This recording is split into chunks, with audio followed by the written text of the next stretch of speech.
முன்னாள் அமைச்சர்கள் வந்து முதலமைச்சர் அவரை கைது செய்ய நடவடிக்கை எடுப்பாரா இல்ல அமலாக்கத்துறைக்கு உத்தரவு இல்லை, அந்த மாதிரி எடுக்கணும். ஏன்னா விஜய் சார் பிரச்சாரத்தில் சொன்னதே எல்லா துறையிலும் ஊழல் நடந்துட்டு இருக்கு, எல்லாரும் ஊழல் பண்ணியிருக்காங்க. உச்சபட்சமாக ஸ்டாலின் சாருக்கே இதுக்கு தொடர்பு இருக்குது. 30% கமிஷன் அவருக்கு தான் போகுது. ஸ்டாலின் சார் டேக்ஸ் இதெல்லாம் பிரச்சாரம் பண்ணார்.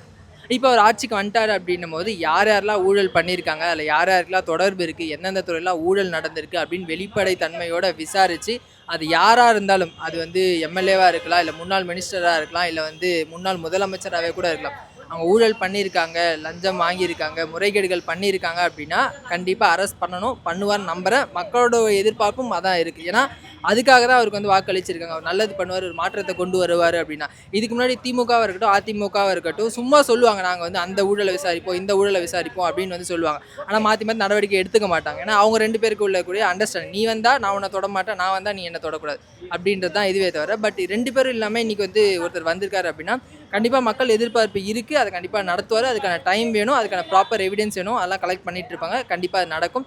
அந்த கைது ஸ்டாலின் சார் வரைக்கும் போகிறதுக்கான வாய்ப்புகளும் இருக்குது.